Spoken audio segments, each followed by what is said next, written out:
Well, as we head into next week, we could be looking at what is our first widespread severe weather outbreak of the year. That's what we're going to be talking about today as we head into Tuesday. The threat looks like it's from Chicago here through parts of Illinois, Missouri, all the way down into Arkansas and Oklahoma, and then heading into next Wednesday, a little bit further to the east. So now we're looking into parts of Ohio, Indiana, Tennessee, Kentucky, even as far south as Mississippi and Alabama and Arkansas. We've still got some time to iron all this out, but this is definitely something that you'll want to keep an eye on over the next couple of days if you live in any of these areas. Now, we've got a long way to get there still, several days to iron out the details. I'll be tracking it over the next couple of days for you, so you'll want to stay tuned, especially again if you live in these areas. And there's also a wintry side of this system. We're going to take a look at that today. But as we head into Friday, a reinforcing shot of cold air trying to work its way here into the Great Lakes. Rain showers here across the southeast. That will start to settle down as we move into the evening hours as a cold front pushes offshore. Behind it, chilly air. We'll start to see a few snow showers into parts of New England and a weak disturbance here with this trough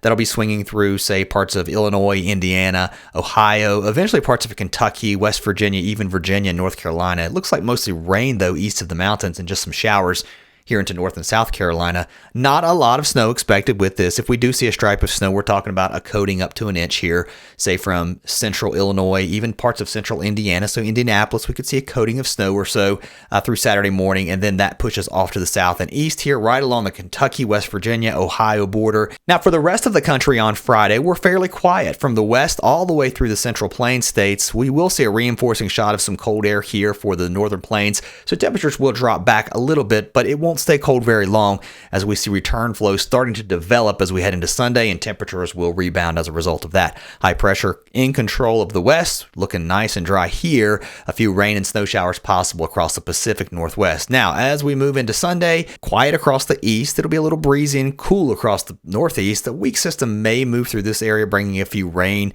and maybe even some light snow showers, but the big system that's going to be our next weather maker into next week, and it's going to bring that severe weather to the central part of the United States, is here. It's going to bring heavy snow first off across the Pacific Northwest and some heavy rain here too, and that's going to push all the way into parts of Idaho and Montana as we move into Monday afternoon and Monday evening. The snow will continue to add up here in the Cascades all the way as far east as Wyoming and eastern Montana, and then as we move through Tuesday, that starts to push even further south and east. So now we've got some snow here into parts of the Sierra, into the Wasatch. That snow in the Sierra not looking quite as heavy maybe as it was yesterday, but we'll still get some precipitation and even some rain showers as far south as Southern California, across parts of Arizona and New Mexico, and then the snow pushes into Colorado as we move into Tuesday. The Pacific Northwest stays busy with another system moving onshore next week. That'll continue to pile the snow up here, and then we turn our attention here to the east, especially as we move into Tuesday. The weekend will be fairly snow-free, but as we head into Monday and then into Tuesday, the snow will start to add up here into the mountains. Some areas could see several feet of snow, especially here into the Pacific Northwest, where look at the models.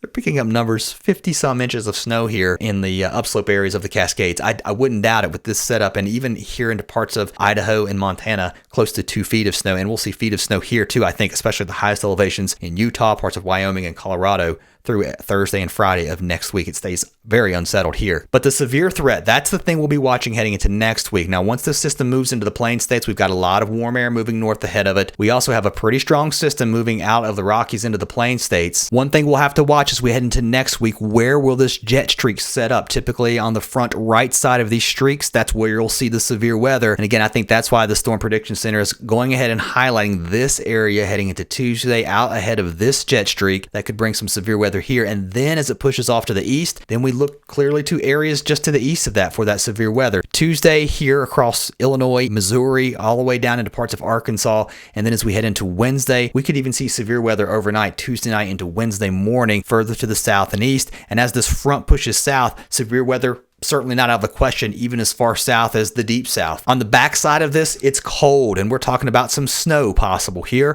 from parts of Iowa up into Wisconsin and the UP of Michigan. That looks to be the place where we see the heaviest snow at this point with this current low pressure track. So far, this has held pretty steady. I like the way this looks here on the European. We've still got a couple of days to iron out an exact track, but this trough is still showing up, and I still think that severe weather threat clearly is there. As the front moves through the northeast, we'll likely see some thunderstorms with that as well. I don't know how strong the severe risk will be here across the northeast, but Look at this. Behind it, we quickly shift over to snow. Doesn't look like a lot, but definitely turning colder behind this system heading into Thursday and then into Friday. We're still looking pretty far out, but some return flow looks to develop next week. That could warm us back up and bring some rain back into the south with more snow and rain for the Pacific Northwest and even down into the Sierra. Temperatures on Friday will be mild across the south, 60s and 50s, but here comes the cold air. Fronts moving through, so temperatures in many of these areas will be dropping, especially Friday night into Saturday morning with temperatures below zero across parts of northern New England. Across the south, we wake up chilly. We're talking about 30s and 40s, but we're back into the teens here across parts of Michigan and the Great Lakes. High temperatures as we head into Saturday afternoon will struggle to get out of the 20s in many of these areas. 30s here for most of the mid-Atlantic, even some 40s though once you get out towards DC, down into the Piedmont of Virginia, North Carolina, and then you're down into the 60s here across the deep south, and of course Florida setting nice into the 60s. But that cold push of air tries to move all the way down toward Florida as we head towards Sunday, so we will definitely start to cool off with high temperatures on Sunday, probably back into the 50s here across parts of Georgia, but plenty of sunshine. That sun is definitely getting stronger, and you're feeling it here across parts of Missouri, Arkansas, Louisiana. We're up into almost 70 for central parts of Missouri. We're pushing almost 60 here now, close to Des Moines, at least in the upper 50s, and 60 for central Illinois as Chicago also pushes back into the 50s. And then heading into Monday, here comes the advance of that warm air even further to the north and east. So find where you are if you're somewhere here in the east. We're going to look at the west in just a second. And then heading into Tuesday, I think this is the warmest day of the week for many of you here across the central and eastern United States. We've got 60s all the way up into Green Bay. This is going to fuel the severe thunderstorms. How about 80 for Kansas City? Close to it anyway. Upper 70s across Missouri, even parts of Illinois. You can imagine the strength of the thunderstorms. How about this spread across Iowa? Lower 70s across the southeastern portion, near 20 back across the western areas. A dynamic area here as this cold front moves through. That's going to fuel the severe weather with all of the warm air and again that wind shear that we'll likely see with that strong jet streak moving through. And then here comes the cold air into the east as we head into Thursday and then into Friday. Definitely cooler. Across the west, heading into Friday, fairly mild in some areas. We're back into the 60s across central California, 70s for the far southwest, but even into the mountains. Yeah, I mean, it gets cold clearly at night in the higher elevations, but it could be much colder. We see highs in the 40s and 50s here in the valleys. But as we head into the first part of next week, here comes that cold air, first being felt here across the Pacific Northwest, and then eventually pushing all the way down into the southern Rockies with temperatures here dropping a good 15 to 20 degrees below where we are right now, and then temperatures start to rebound some as we head into next Thursday with some really chilly air lurking just north of the border into Canada by the middle and the end of next week with single digits and below zero numbers here. Will some of that break off and move south? Certainly possible, but we are also fighting March. So as we head into March, will we see a big warm up or a cool down? Well, I've made a video. It's right here. We kind of look at what's ahead heading into March. My thoughts haven't really changed much since I've made this video. Check it out. I'll see you there.